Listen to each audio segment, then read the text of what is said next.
HR-tuloksen tekijänä kiva, että olette täällä pohtimassa sitä asiaa meidän kanssa. Nimittäin meillä on annettu tehtävä Joonan kanssa. Mä oon Laura Santosalo ja edustan Promenade Researchia, joka on liiketoiminnan tutkimusten ja mittaristojen huippuosaaja. Me ollaan osa HR4-konsernia, joka tarkoittaa sitä, että 100 ammattilaisen voimin me voidaan tarjota erilaisia keinoja tuloksentekoon, kilpailukykyyn, henkilöstöjohtamisen kautta. Ja sä saat kertoa itsestäsi. Ole hyvä. Okei, tervehdys kaikille. Ja mä oon Juhana Helmenkalastaja ja mitä mä teen?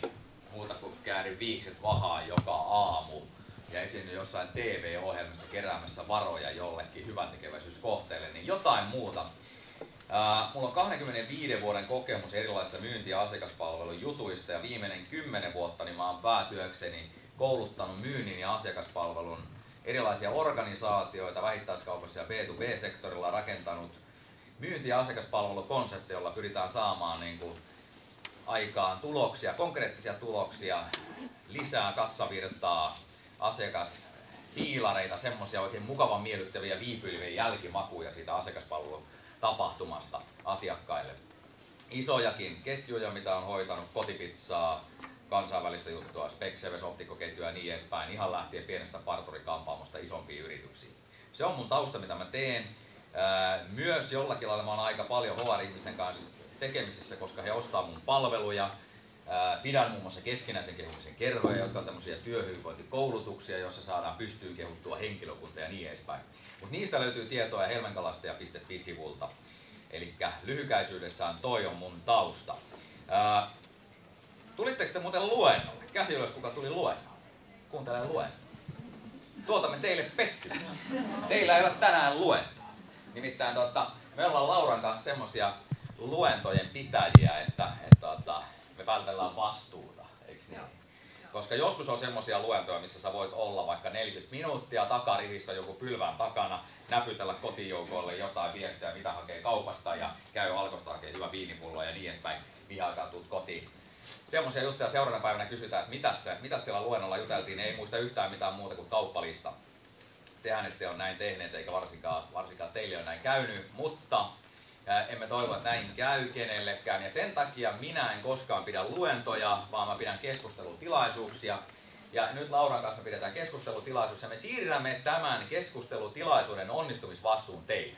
Se siirtyy nyt saman tien. Se tarkoittaa käytännössä sitä, että kysykää, ottakaa kantaa, keskeyttäkää, olkaa eri mieltä, vetäkää meidän alta virtuaalimattoa. Jos siellä on jotain kahvi- tai aamupalan jämiä, niin saa viskata niilläkin. Tää on aina hyvä, kun jollekin City Marketin jengille, jota kouluttaa, niin kertoo tän, niin sieltä saattaa oikeasti lentää mätiatomaattia, mutta ei mitään. Antaa palaa. Eli kaikki on ymmärtänyt tämän. Käsi ylös, kukaan ei ole ymmärtänyt. Eli kaikki on ymmärtänyt. Eli saa kysyä, keskeyttää. Ja jos lava nostaa pystyyn, niin heti huomataan siitä. Mikä meidän tehtävä tänään oli? Meille annettiin semmoinen tehtävä miettiä, että pystyykö HR oikeasti olemaan tuloksen tekijä? Mitäs te olette muuten mieltä? Käsi ylös ne, jotka on sitä mieltä, että HR pystyy olemaan tuloksen tekijä. Pitäkää kädet ylhäällä. Erittäin positiivista. Puolet käsistä on ylhäällä. Muuten täytyy tarkistaa vielä, kuinka moni täällä on HR-tehtävissä yrityksessä. Kuinka moni ei ole? On sellaisiakin. Ja on ihan loistava juttu, eli oppimisen halua löytyy sieltä. Kuinka moni teistä on hirmu kiireinen omassa työssään? On semmoinen tilanne, että ei ole juurikaan mitään aikaa. Pitäisi ihan mahdottomia juttuja koko ajan. On se vähän semmoinen, että aina on tulipalo käynnissä jossain. Okei. Nämä on ne haasteet. On tosi paljon tehtävää ja silti pitäisi tehdä vielä tulosta. Mun pitää tarkistaa muuten vieläkin yksi juttu, niin kun lähdetään liikenteeseen. Kuinka monen yrityksessä on johtoryhmä? Lähes kaikilla. Kuinka moni teistä on siellä johtoryhmässä? Käsi ylös. Nyt tuli vähemmän. Tuli semmoinen noin 10 kättä pystyyn. Äkkiseltä laskien niin alle 10% on. Kuinka moni haluaisi teistä olla johtoryhmässä? Kaikki nekin. Yksi käsi nousi ja se ei ollut se HR-ihminen, joka on johtoryhmässä. Okei. Kuinka moni moni niistä, joka on siellä johtoryhmässä, on sitä mieltä, että pystyy oikeasti vaikuttamaan niin tulokseen? Käsiä ylös. Puolet suurin piirtein. Okay. No, mutta tämä on nyt se meidän haaste. Eli mä en ole HR-ihmisenä ammattilainen, mutta mä oon myynnin ammattilainen. Voisin väittää, että on hyvä myyjä. Kun Lauran kanssa on jutellut, niin mä huomasin, että kyllä mäkin olen HR-ihminen. Mutta Laura ei ole HR-ammattilainen, mutta hänkin on myynnin ammattilainen HR-palveluiden yrityksessä. Mutta oikeesti, nyt tarkistetaan, meillä on 35 minuuttia aikaa vääntää 5 hyvää juttua kasaan. Konkreettisia juttuja. Esimerkiksi mun myynti-asiakaspalveluvalmennus, niistä ei mitään hyötyä, jos niistä on konkreettia heti. Tuleeko mieleen? Mitä kun me mietittiin, että miten me saataisiin tulosta aikaan? Täällä on nyt 5 ihmistä, jotka olisivat sitä mieltä, että pystyy oikeasti huorimuksena vaikuttaa tuohon. Mun mielestä... Mitäs on? Miten ihmeessä mä saisin? Tuossa on mitä mieltä? No ainakin pitää haistella niitä, mistä niitä tuloksentekopaikkoja löytyy. Joo, se on ihan selkeä. Eli mun pitää siis HR-ihmisenä oikeesti koko ajan analysoida, mistä löytyy tuloksentekopaikkaa. Periaatteessa te vastaatte henkilöstöstä, eikö niin? Teidän alla on koko henkilöstö. Eli kaikki myyjät, kaikki asiakaspalveluhenkilökunta, koko henkilökunta. Onko teidän alla myös toimitusjohtaja? Pitäätte meiltä käsi ylös vai? Kuka on sitä mieltä, että toimitusjohtaja on teidän alla? Käsiä ylös, kuka on sitä mieltä, että on. Eikö kuka on sitä mieltä, kuinka moni teistä HR-ihmistä vastaa toimitusjohtajan toiminnasta, tuloksellisuudesta? Kukaanko teistä ei vastaa? Minä olen sitä mieltä, että todellakin. Eli jos teillä on toimitusjohtaja, joka näkisi tuon kehityspaikkaa, esimerkiksi on paskapomo, joka ei anna palautetta, kehu, kiitä, kannusta, kuuntele mun kehitysideoita, niin onhan siinä tuloksentekopaikka, mutta tietenkin vähän hankala juttu HR-ihmisenä miettiä, että pitäisikö mun pomo laittaa vaikka. Mitä muuta mun pitää tietää? Kuinka moni teistä muuten seuraa säännöllisesti kaikkia kuukausiraportteja, myyntiä? Kuinka moni seuraa myyntiä säännöllisesti kuukausittain? Ok, hyvä. Pitää seurata myyntiä. Mitä muuta? Mitä muuta Laura pitäisi seurata? Asiakkaita. Miten niin asiakkaita? Kuinka monella teillä on asiakkaita? Teidän yrityksellä asiakkaita? Käsiä. Mä haluan aktivoida, että ootte hereillä. Hyvä. Teillä on kaikilla. Kuinka moni teistä seuraa teidän asiakkaita? Voi hitsi, näitä käsien määrä 10. Okei. Mun mielestä, jos te haluatte oikeasti tehdä tulosta, niin teidän pitää seurata niitä raportteja, teidän pitää tietää tuloslaskelma koko ajan, mikä kiertää siellä. Jaha, paljonko meidän vuosibudjetit, paljonko meidän kuukausibudjetit on, ollaanko me jäljessä, ollaanko me edellä, miten meidän kulut hakkaa. Kuinka moni teistä muuten tietää, paljonko teidän kuukausittaiset henkilöstökulut on? Joo, no sehän tiedetään totta kai. Mutta kyllä sillä on monia muitakin juttuja sieltä rivillä. Et sanotaan, että tuloslaskelma, myyntiraportit, ne on ihan ehdottomia juttuja. Ne pitää tietää. Kuinka monella nämä on joskus hebrea? Onko se joskus nämä ollut hebrea? On tällä rehellisikin ihmisiä torissa. Hyvä. No hei, kontrolleri. Kuinka monella löytyy kontrolleri firmasta? No hei, siltä kysytään. Sitten se neuvoo, opettaa lukemaan ne kaikki jutut, mitä sieltä löytyy. Mitä muuta vielä? Kaikki taloustieto. Ja ruvetaan analysoimaan sitä, ei sitä, että no nyt, esimerkiksi tämänkin päivän uutisissa oli monenlaista juttua, että HK-scan, 20 milliä, nyt halutaan säästää jostakin. No niin, kun tämmöinen tiedote tulee, niin sitten mä HR-ihmisenä mietin, että mitä ihmettä. Pitääpä lukea ne lukemat sieltä ja miettiä, mitähän tämä tarkoittaa. Onko se suoraan YT, että jaha, tuleeko kohta rekrytointi ja rekrytointikielto, just mitä tehdään. Mitä muuta vielä pitää tietää? Sä sanoit asiakkaat. Äärimmäisen tärkeä juttu tietää asiakkaat. Pitäisikö mun tietää siis, että mitä asiakkaat on mieltä meidän myyjistä, meidän asiakaspalveluhenkilökunnasta, meidän logistisesta järjestelmästä, meidän toimitusvarmuudesta, meidän tuotteista? Pitäisikö tietää? Mitä olette mieltä? Pitäisi. Mun mielestä näistä kaikista pitäisi tietää. Tässähän tulee tehtävälistaa aika ihan pirusti. Ja itse asiassa kun ajattelen, että mun kollega Taru From sanoo aina, että HR omistaa ihmiset. Mun mielestä se on aika hauskasti sanottu, että HR omistaa ihmiset ja myöskin sen toimarin siellä. Se toimarikin on ihminen aika usein ainakin. Mutta hei, mikä se ihmisen käsite oikeastaan organisaatiossa on? Okei, sen organisaation sisällä olevat ihmiset, joo, se on aika selkeä käsite, mutta asiakkaatkin on ihmisiä. Ja verkostossa olevat ihmiset, kumppanit on ihmisiä. Ja ketä oikeastaan halutaan kehittää ja johtaa? Tässä mun mielestä tulee se mielenkiintoinen juttu, että viime kädessä niin asiakashan tuo organisaation niin rahan.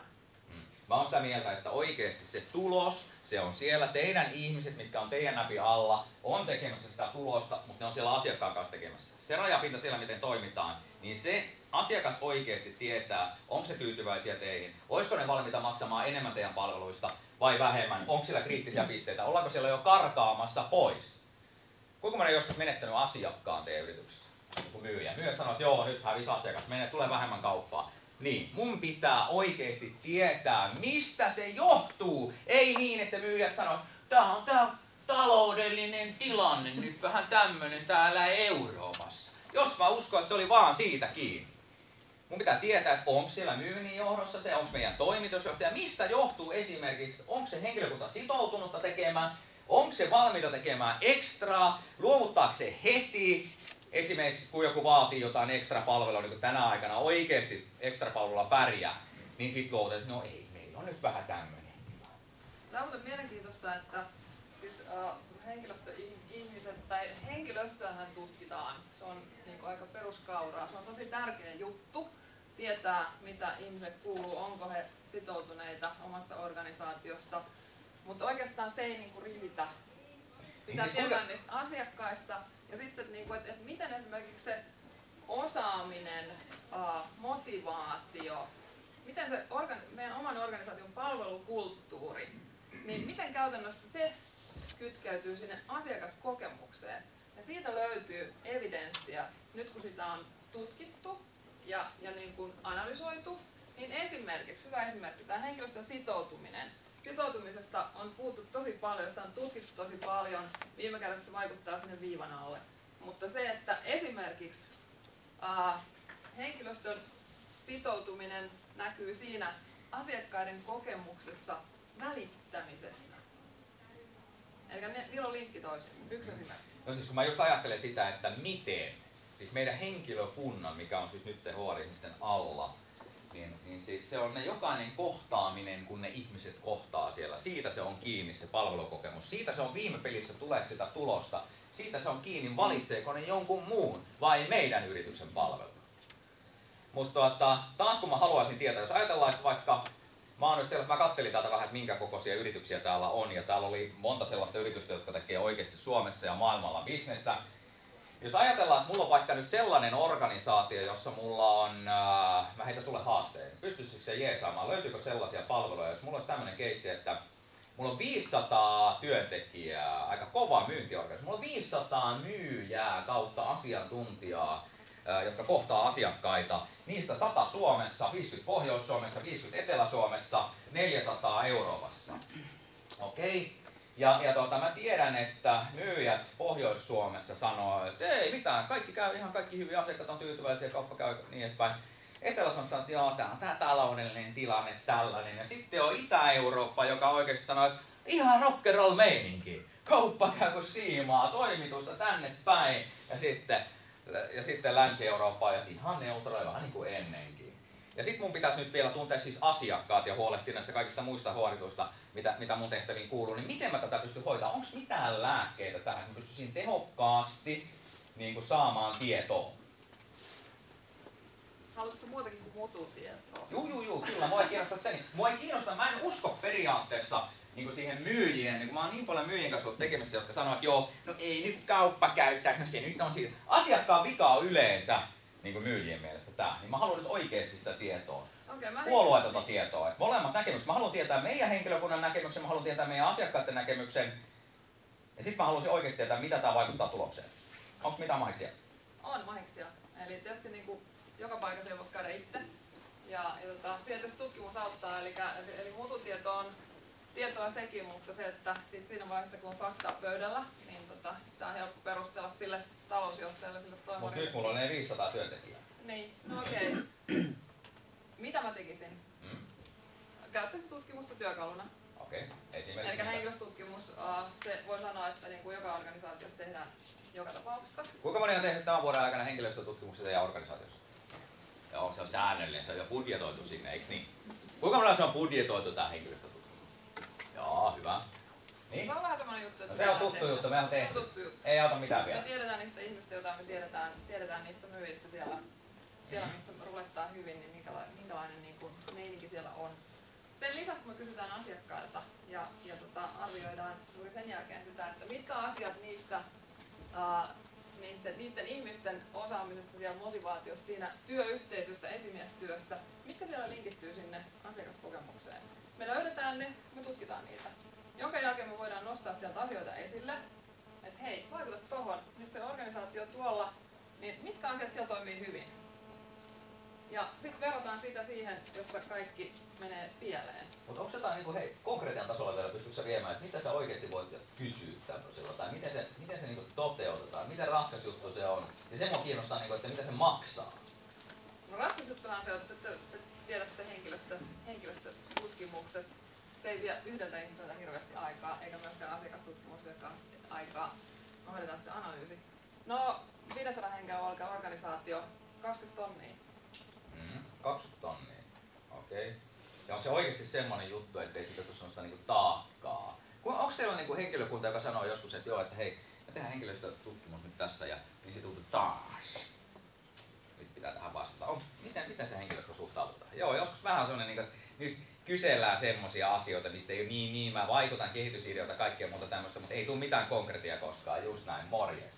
Niin onko tossa nyt mitä? Siis mä haluaisin vielä tietää, että mitä sä uskallat kysyä tommosissa näissä, kysyt asiakkaalta jotain. Kysytkö sä asiakkaalta oikeasti siinä, että mitä mieltä ne on mun rekrytoimasta henkilökunnasta, niin sitä myyjistä siellä kentällä esimerkiksi? Kyllä mä kysyn. No mitä sä kysyt suoraan? Niin oletko sä tyytyväinen ulkonäköön ja olemukseen ja tapaan lähestyä ja tulla tapaamisiin tai tehdä tarjouksia tai huolehtia toimituksista tai olla läsnä tai mitä sä kysyt? Mitä kaikki? Voi olla siitä, että riippuu aina organisaatiosta. Se voi olla palvelun laatuun liittyviä siihen asiakaskohtaamiseen, ihan siihen konkreettiseen kohtaamiseen, millainen fiilis siitä jäi.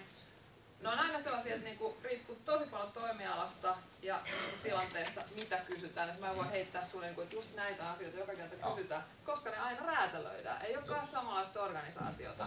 Eli ei voi olla niinku hyllystä otettavaa juttua, joka niinku todetaan, että tämä sopii kaikille. Mutta saatko sä mulle faktaa talousluvuista ympättynä tähän, koska mä lähden kohta esittelemaan tätä nimittäin meidän johtoryhmälle toimarille, että me tarvitaan 20 tonnia lisää budjettiin.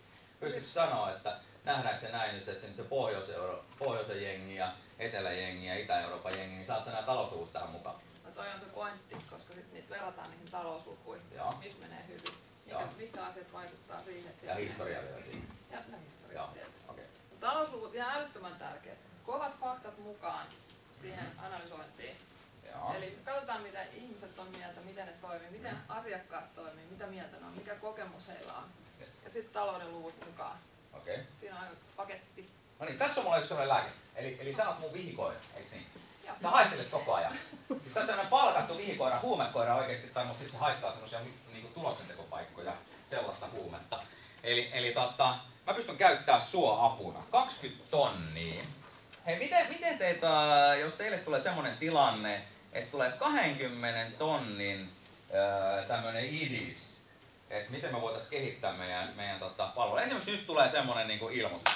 20 miljoonaa tullaan seuraavan vuoden aikana säästämään tuloksessa, niin kuin tänään tuli jollekin firmalle tuolla, mitä talousuutissa lukee.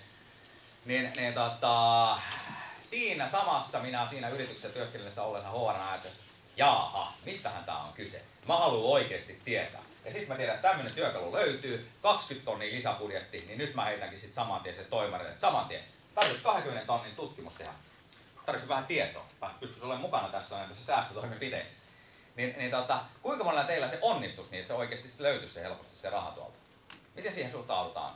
Heittäkää vaan, niin, hei, miten suhtaudutaan? Kuinka monen toimitusjohtaja tai talousjohtaja antaa saman tien luvan? Ilman muuta mahtavaa, että sä oot meidän niin tuloksentekotalkoissa messissä. Kenellä on semmoinen tilanne? Kuinka monen jäisi niin kuin, että joo, ei nyt? Kenelle tulisi semmoinen joo, ei nyt? Okei, no niin. Eli meidän toinen juttu, mitä me ajatellaan, että millä HR pystyisi tekemään tulosta. Pitäisi opetella myymään nämä kehitysideat. Ideoiden myynti. Kenen mielestä on tällaista kehitysideaa niin kuin myyminen hankalaa? Käsiä ylös. Koska jos te ette olisi viitannut, niin sittenhän olisi nyt tähän kaikkiin päiväisellä hommaa. Joo. No hei, miten me myytäis? Nyt on keskustelutilaisuus. Mä haluan kuulla teitä. Miten te möisitte tommosen 20 tonnin idean? Me tehdään 500, kuvitellaan, että teidän yrityksessä on 500 työntekijää, jota me haluttaisiin oikeasti tietää, että me oltaisiin tämän 20 miljoonan euron tuloksen teko talkoissa messissä. Miten myydään? Ja kenelle se muuten myydään tää yleensä tämmönen vaikka joku 20 tonnin idea, tai ei tarvitse kilpailuttaa vaikka olisi jossain kunnallisessa organisaatiossa, kun se menee sen alle sopivasti, niin keneltä se lupa tulee? Tuleeko se toimarilta? Kenen organisaatio tulee toimarilta? Kenen organisaatio talousjohtajalta tulee suoraan? Onko ketään, joka itse oikeasti voi päättää suoraan tämmöisen 20? On muutama sellainen. Ihan loistavaa. No se tulee helposti sieltä se päätös. Joo, se päätän ottaa ton ja vastaan siitä sitten. Mut hei, miten me myydään toi? Ja nyt te olette tämän keskustelutilaisuudessa, jos ette ennen ollut, niin tuo sähkölukolla kiinni toi ja 20 vaille, kuulette pääsevänne ulos, mutta ette pääse. Nyt pitää myydä! Täällä on teillä noin 80 toimitusjohtajaa. Salissa kuvitellaan tämmöistä talousjohtajaa, paitsi yksi poikkeus, joka pystyy itse päättämään. Miten toi myydään? Vai jääkö se myymään?